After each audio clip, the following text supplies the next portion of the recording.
Itu saya tiba di Surabaya, saya punya sahabat. Setelah membaca berita koran, televisi segala macam, kondisi Lamongan pada tahun 98 itu, Pak Imron Hamzah namanya. Beliau adalah Wakil Ketua DPRD Provinsi Jawa Timur dan juga Ketua PWNU. Telepon pada saya, Gus, tak sewang seweng, saya lihat kok awakmu repot. Gak repot, orang kondisinya seperti ini. Saya ditanya lah oleh marhum Pak Kiai ini Imron Hamzah. Lah wiridmu apa? Lah dia nak santri sama wiritan nek gak dikemurui kiai ini. Ngono ya? Iya. Tak gelem tak wani wirid. Alhamdulillah. Tak amalkan jika memang Bapak akan memberi. Oke. Bacalah hasbunallahu wa ni'mal wakil. Ni'mal maula wa ni'man nasir. Ping pira iki? Sithik pisan asal ikhlas. Iku nek sithik sing akeh. Sing apik 786 kali. 786 kali. Iya. Lho kok akeh to iki?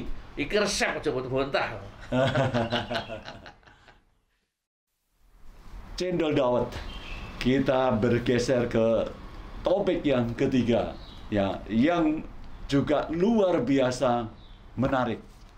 Jauh sebelum Surabaya membebaskan Doli, Pak Farid sudah membebaskan Lamongan dari pelacuran. Ya.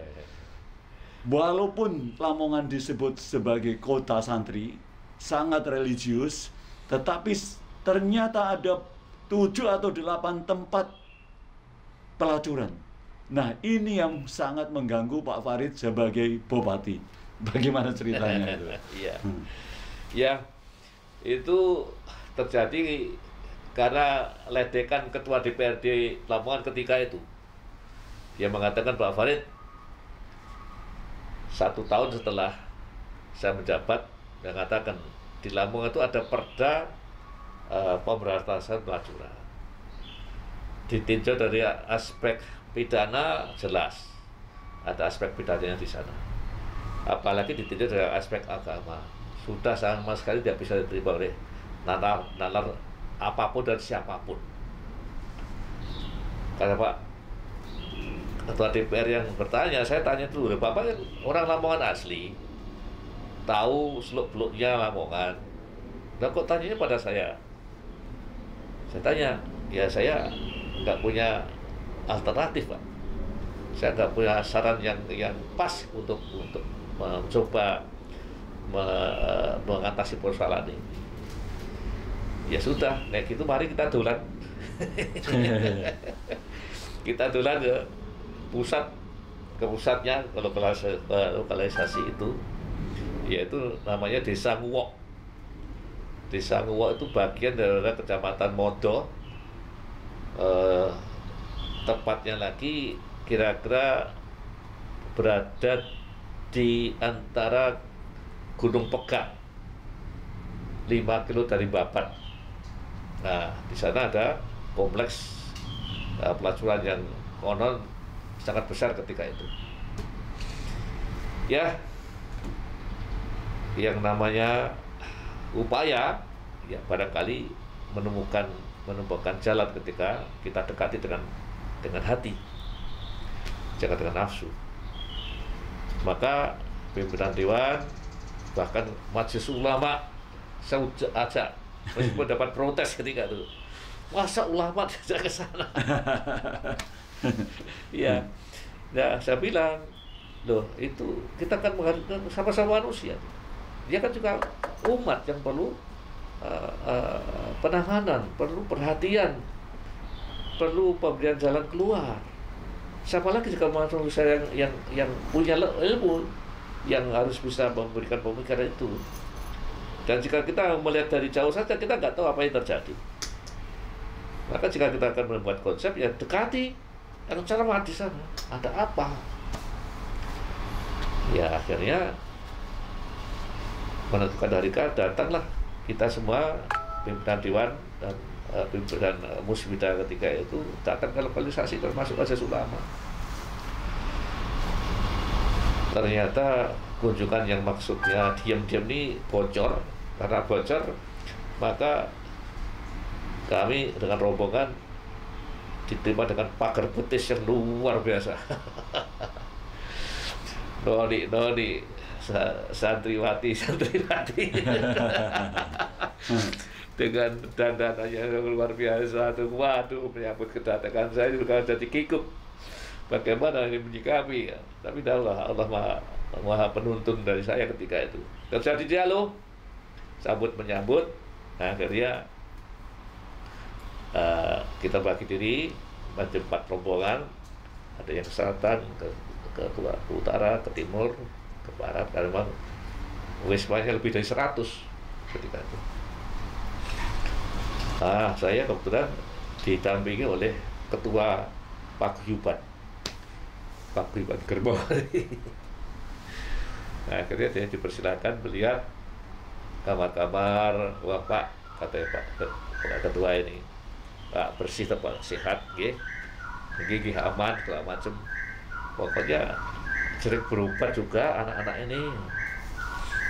Tapi yang saya nggak puas, saya bilang, yang saya kepingin adalah ruangan tempat manajemen ini, bagaimana kamu mengelola kawasan dan wisma ini. Saya kemudian datang, diajak masuk ke satu ruangan. Di situ ada gambarnya 3 wanita, 1 ibu-ibu, 2 anak-anak. Saya tanya, ini siapa? Itu Pak Semahullah. Dan di sini belanja lagi anak kula sing nomor sisi teng Malang iki sekolah SMP Pak iki. Nah, ini ada pertanyaan nakal ini. Saya coba. Loh, Pak, anakmu kok wayu toh, Pak? Itu anakmu temenan dah? Enggak, anakku lho niku. Temen dah. Enggak. Niku anakku lho niku. Wah, aku kok mikir ya. Lagi monggo. Mulai nakal ya. Tapi sebetulnya terlalu jauh. Saya coba alihkan perhatian kita itu. Saya gerayai bokongnya dia, sambil dompetnya, sambil KTP. Bisa baca. Nah, nik, ada nama, ada alamat, ada pekerjaan. Saya bilang pada Pak Ketua ini, Pak, KTP ini keliru, Pak. Mboten, Pak. Niku sing teken camat sampeyan. Masa iya sih. Pak Camat dulu. Akhirnya Pak Camat datang. Coba KTP ini diperiksa. Ada yang salah? Enggak, Pak. Berdasarkan perda begitu, Pak. Salah. Enggak, Pak. Jadi salah. Kamu nggak tahu salahnya mana, kamu tak pindah, bro. Nah, akhirnya Pak Camatnya, Pak Wan petunjuk. Baik, dalam waktu seminggu KTP ini dirubah yang benar. Loh, apa yang salah, Pak? Loh, katamu nggak ada yang salah. Ada yang salah. Pekerjaan Pak Ketua ini di sini disebut wira swasta. Wira swasta yang mana? Wong wira swasta ya banyak. Kiai-kiai yang wira swasta ya ada. Juragan-juragan muslim juga banyak. Itu juga semua wira swasta. Termasuk foto. Juragan muslim sama Pak Ketua ini. Ya beda. Ya karena beda itu lah. Udah. Begitu seakan-akan saya marah, semua gak tak sentuh, saya nama makanan. Ayo pulang, semua pulang. Pokok seminggu saya tunggu. Lapornya seperti apa? Pulang. Betul, 1 minggu kemudian Pak Camat ya datang dengan paguyuban Germo ini. Kok datangnya di jam maghrib? Ajudan lapor, Pak, ada tamu 7 orang Pak, dipimpin Pak Camat yang kemarin dampingi Bapak di kompleks. Ya mati maghrib aja lah, tapi ditengok perilaku dia ketika maghrib itu seperti apa. Saya lapor ya, hai. Terus maghrib dia lapor, semua ikut sholat di musola. Oh bagus. Kayak gitu gini, tak terima setelah Isya aja. Tapi sekaligus semua diundang yang berangkat meninjau kemarin, ada Bu Swida, ada Majelis Ulama. Akhirnya terjadilah satu dialog setelah Isya ketemu, makan malam terjadi di pendopo. Sebentar supaya konco Cendol Dawet ngerti bahwa mengapa mereka takut KTP-nya diganti, karena takut ditulis di situ profesi atau pekerjaan germo. Ya, Ya, betul. mereka nggak mau. Ya. Nah, karena itu mereka lebih bagus mau berhenti, tapi syaratnya menjual rumahnya, dan rumahnya dibeli oleh Pak Bupati. Bagaimana itu? Iya, betul. Memang kawasan itu hampir 2 hektar, ya saya. Kawasan itu tidak tahu tanah satu siapa ketika itu, tapi ada rumahnya lebih dari 100. Ya ada yang bagus, ada masih gedek segala macam, tapi ya banyak. Jumlah germonya saja nggak salah ketika itu 63, cukup banyak. Jika masing-masing lulus 10 dah, udah hampir mendekati angka 630. Iya.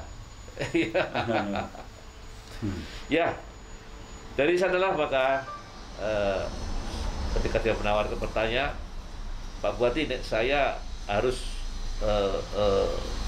mengikuti apa yang ada di KTP. Saya berarti harus alih profesi. Iya, betul.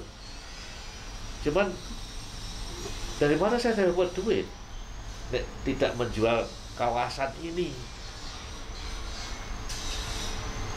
Itu sudah dipikir matang-matang, sudah Pak. Baik. Kayak gitu gini, bikin surat yang baik pada saya. Jika memang sudah dirapatkan, bikin surat, tawarkan yang baik, yang benar. Pak Camat, tolong dipandu, yang perlu sampai menunggu konsep. Akhirnya betul. Waktu minggu berikutnya muncul surat yang isinya minta pada saya untuk membeli saham 350 juta pada tahun 91. Semuanya? Semuanya, saisinya. Buja, bantal gulingnya, tetek bengek, seluruhnya. Dia akan pergi begitu saja. Cuman persoalannya kan tidak berhenti di situ. Bagaimana kebiasaan bekerja menjadi germo, kemudian menjadi pekerjaan yang lain, itu perlu proses. Butuh satu kesungguhan untuk betul dengan niatnya. Maka saya membuat tim untuk melakukan satu inventarisasi keinginan masing-masing itu mau pindah profesi apa. Ada yang ingin punya service station, ada yang bikin rumah makan, ada yang ingin kembali ke tani, ada yang ingin punya hiller. Semua didaftar. Nah, setelah daftar semua, saya cari ketika itu expert yang bisa memberikan latihan dan pendidikan bagi orang-orang yang ingin alih profesi itu. Seperti contoh yang ingin punya service station, di sana ada dealer Honda. Saya panggil, coba saya titip orang ini, latih bongkar pasang mesin, latih membetulkan mesin yang rusak dan seterusnya. Jika saya sudah pandai, sudah cukup mampu untuk itu, bikin surat keterangan bahwa yang bersangkutan telah menguasai servis kendaraan sepeda motor ketika itu.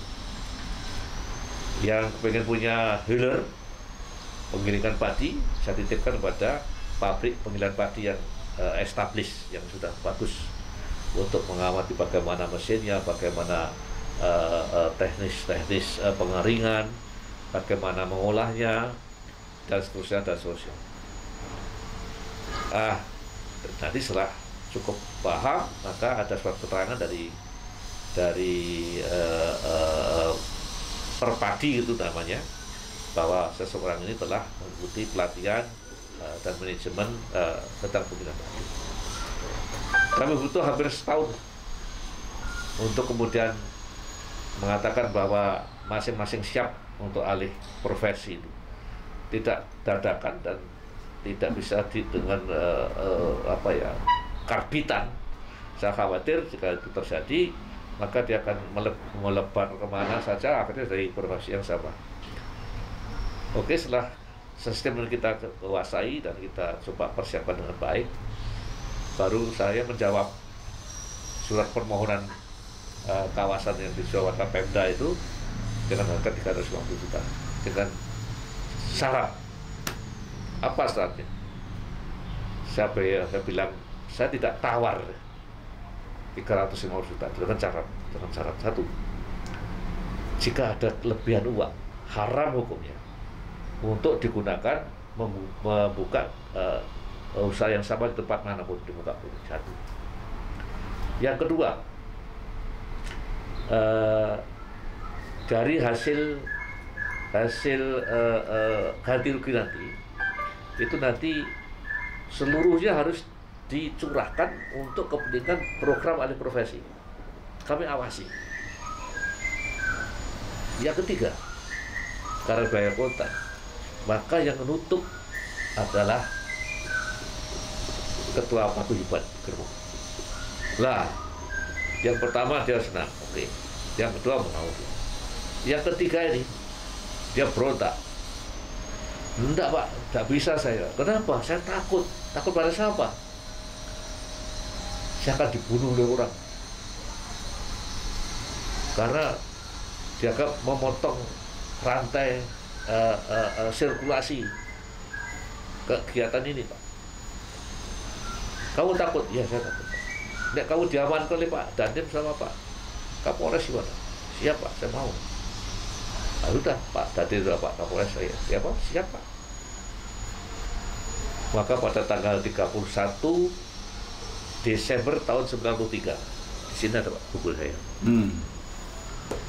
Maka ketua gerbong ketika itu membacakan pidato sebagai ungkapan terima kasih kepada Pemda dan ditutup dengan Bismillahirrahmanirrahim. Komplek ini tutup, yang menyatakan adalah ketua gerbongnya sendiri. Musbidah ketika saya menyaksikan saja. Alhamdulillah hingga kini kompleks ini berubah fungsi. Yang semula isinya manusia saja, sekarang adalah menjadi pasar hewan. Wah, bagus sekali. Dan yang baik lagi, semua fasilitas yang penunjang seperti warung soto, warung kopi, ada macam-macam itu tetap buka sampai sekarang. Hanya dilayani berbeda. Jika dulu adalah para hidup belang, calo-calo manusia, lah sekarang adalah para pedagang dan pembeli sapi yang alhamdulillah sapi ini setiap tahun saya monitor itu bisa mengirim sapi ke Jakarta 1000 ekor per tahun. Wah, luar biasa. Ya, alhamdulillah sampai sekarang eksis sebagai pasar sapi yang baik.